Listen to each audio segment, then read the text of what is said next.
దేవుని నామానికి స్తోత్రం కలుగును గాక.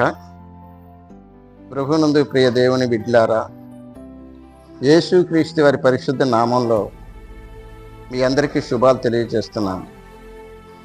యేసుక్రీస్తు దేవుడు కాడా అన్న అంశాన్ని మనం నేర్చుకుంటున్నాం. ఆయన అన్నిటికంటే ముందున్నవాడు. ఆయన సృష్టికర్త అయిన యేసు.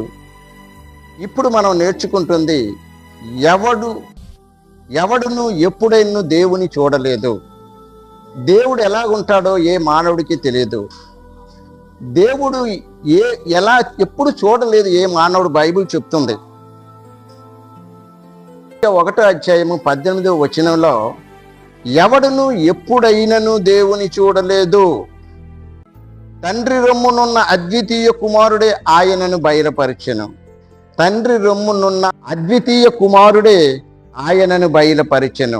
దేవుని బిడ్డలారా, దేవుడిని ఎవరు చూడలేదు. దేవుడు ఎలా ఉంటాడో తెలియదు. ఆయన ఏ స్వరూపంలో ఉన్నాడు, ఆయన ఎలాగున్నాడు ఎవరైనా చూశారా? ఒక్కరు చూడలేదు. ఆయన ఆత్మరూపిగా, ఆయన అదృశ్య దేవుడిగా, ఆయన దేవుడిగా పిలువబడుతున్నాడు. ఎవడును ఎప్పుడైనా దేవుని చూడలేదు అని కొలసి 1:18 తెలియచేస్తుంది. తండ్రి రొమ్మునున్న అద్వితీయ కుమారుడే అంటే వాక్యమయ్యున్న దేవుడు. ఆది యందు వాక్యం ఉండెను, వాక్యము దేవుని యొద్ద ఉండెను, ఆయన యొద్ద ఉన్న దేవుడే అద్వితీయ కుమారుడే. తండ్రి రొమ్మునున్న అద్వితీయ కుమారుడే ఆయనను బయలుపరచెను. తండ్రి కుమారుని యందు శరీరధారి అయి ఉన్నాడు. తండ్రి కుమారుని యందు శరీరధారి అయి ఉన్నాడు. తండ్రి కుమారుని యందు శరీరము ధరించి ఉన్నాడు. రోమాపత్రిక 8వ అధ్యాయం 5వ వచనం చూచినట్లయితే, ఈయన సర్వాధికారి అయిన దేవుడయ్యుండి, దేవుని నామానికి స్తోత్రం కలుగును గాక, ఈ యేసు సర్వాధికారి అయిన దేవుడయ్యుండి నిరంతరము స్తోత్రార్హుడై ఉన్నాడు. ఆమేన్. నిరంతరము స్తోత్రార్హుడై ఉన్నాడు. దేవుని బిడ్డలు గ్రహించవలసిందిగా మనవి చేస్తున్న యోహాను పత్రిక 1వ అధ్యాయం 1 యోహాను 5:20లో, ఆయనే నిజమైన దేవుడును నిత్య జీవనై ఉన్నాడు.